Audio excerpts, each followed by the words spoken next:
Pada pagi itu, matahari bersinar indah. Anak manusia baru saja memulai rutinitas sehari-hari. Para nelayan berada di laut lepas. Kaum ibu sedang sibuk di dapur. Anak-anak usia sekolah menikmati hari libur. Sebagian pemuda sedang berolahraga.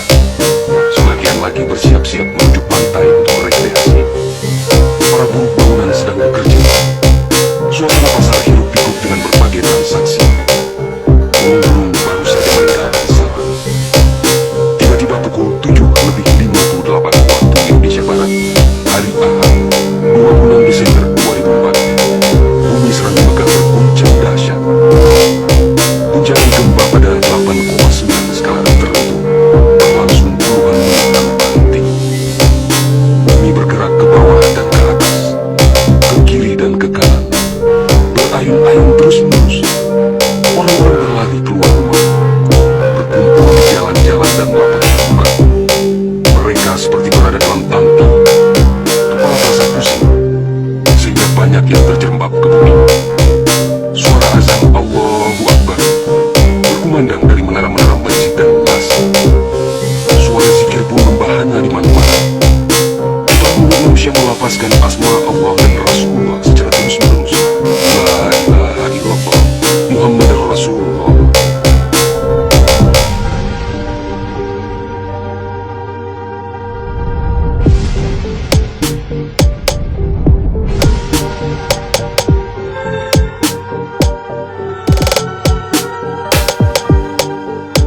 Selesai gempa dahsyat itu, sebagian orang pergi untuk melihat-lihat situasi, karena terbetik kabar bahwa di tempat tertentu ada bangunan yang rubuh, ada tanah yang terbelah, dan ada pula rumah yang ditelan bumi.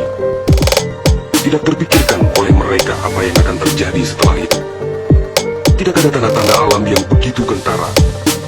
Tidak ada yang mampu menafsirkan dan menduga sebentar lagi akan terjadi bencana maha dahsyat yang meluluh lantakkan permukiman penduduk sepanjang pesisir Aceh. Tidak ada pula yang mampu menerjemahkan berbagai firasat atas pusaran nasib yang bakal menimpa anak rencong.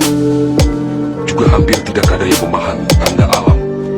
Manakala air laut surut beberapa ratus meter, orang-orang di pesisir pantai tampak asyik mengumpulkan ikan yang menggelepar-gelepar. Bahkan air sungai pun mengering. Namun tidak ada yang dapat membaca tanda-tanda itu.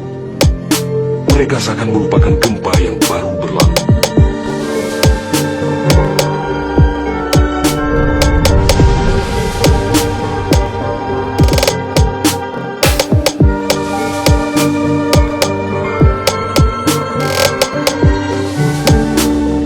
Di berbagai tempat, orang-orang sibuk memperbincangkan gempa sangat dahsyat itu yang belum pernah mereka alami.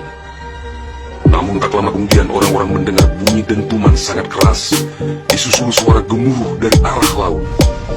Bunyi dentuman itu terdengar sepanjang pesisir Aceh Besar, Banda Aceh, Aceh Jaya, Aceh Barat dan Nagan Raya. Orang-orang mengira itu adalah bunyi bom. Memang sebelumnya sering terdengar bunyi bom yang menghiasi kehidupan orang Aceh ketika itu, karena Aceh dalam situasi konflik bersenjata.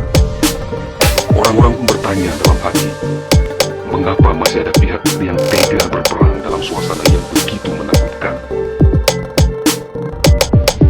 Orang-orang mengira pagi itu hanya sekedar gempa. Mereka sama sekali tidak menduga bahwa bunyi dentuman keras tersebut adalah akibat patahan lempengan bumi yang berpusat di Samudra Indonesia, sekitar 149 km sebelah selatan Calang Aceh Jaya. Dan itulah penyebab gempa. Di samping kehendak Allah pemilik alam semesta, belum sempat mereka bernafas lega akibat gempa. Dalam suasana gebalau dan kucar-kacir itu, tiba-tiba daratan diterjang air laut. Air berwarna hitam pekat itu datang sangat tiba-tiba dengan suara gemuruh yang menakutkan. Ia berlari sangat cepat, menerjang apa saja yang dilaluinya. Di tempat-tempat tertentu air mencapai ketinggian 18 meter. Bahkan ada yang mencapai 35 meter, seperti di kawasan Lubna. Dari jauh air yang beringas itu tampak bagaikan rupa naga yang menggeliat-geliat mencari mangsa. Air dengan kecepatan 900 km per jam itu bagaikan bulldozer yang melumut apa saja yang ditemuinya. Orang-orang berusaha menyelamatkan diri dengan berbagai cara.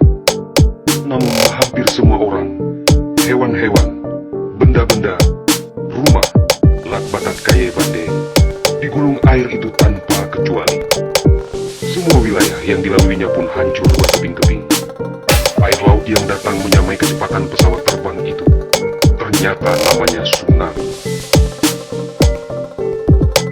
Kekuatannya memang luar biasa. Kapal apung PLN yang diparkir di perairan Ulilu, Banda Aceh digelandang tsunami sampai 3 km ke darat. Kapal itu sekarang menjadi objek wisata tsunami.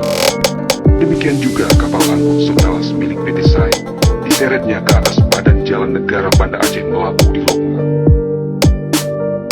Kapal-kapal nelayan ukuran besar yang diparkir pelabuhan ikan di Lapulo, Banda Aceh banyak yang terdampar ke pusat kota.